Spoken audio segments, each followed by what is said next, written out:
Hindi man araw-araw na nakangiti. Ilang beses Sa loob ng halos 18 years na magkasama tayo, we've been through so much together. Our love story is like a beautiful adventure.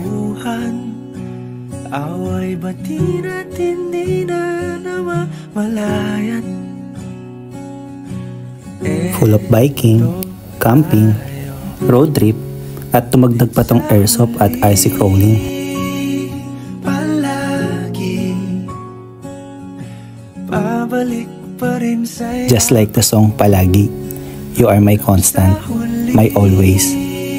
Sa bawat pag-ikot ng gulong ng ating mga bisikleta, sa bawat gabi sa ilalim ng mga bituin habang nagka-camp, sa bawat kilometro ng ating mga road trips, at bawat laro ng airsoft RC crawling, I am reminded of how much I love you.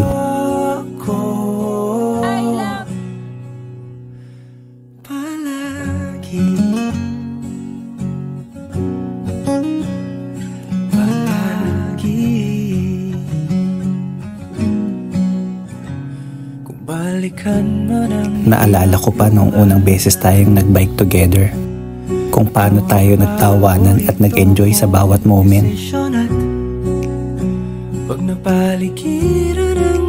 Sa bawat camping trip natin, habang nakatingin tayo sa mga bituin, I felt so grateful to have you by my side. Every road trip, kahit gaano kalayo, felt like home because you were with me. Sa huli, palagi babalik pa rin sa yakap mo. Meron dong maingay na babae sa likod namin. Oo, yun. Hindi po kilala yan. Lang kilala, masyadong maingay. Peaceful kasi dito sa lugar na to. Pero siya lang tanging maingay. Ayan, di ba po?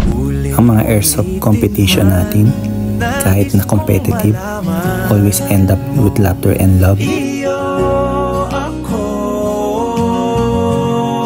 At ang RC crawling, na naging bonding time natin with Makiel and Mikael, brought us even closer as a family.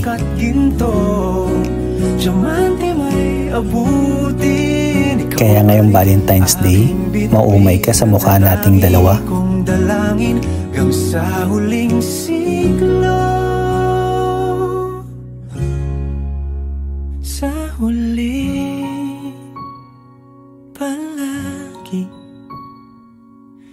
pabalik pa rin sa yakap mo, mahal. Sa huli, palagi pipiliin kong maging sa'yo. Thank you for being the most wonderful wife and mother to Makiel and Mikael. Your love and care make our family complete. Iyo ako,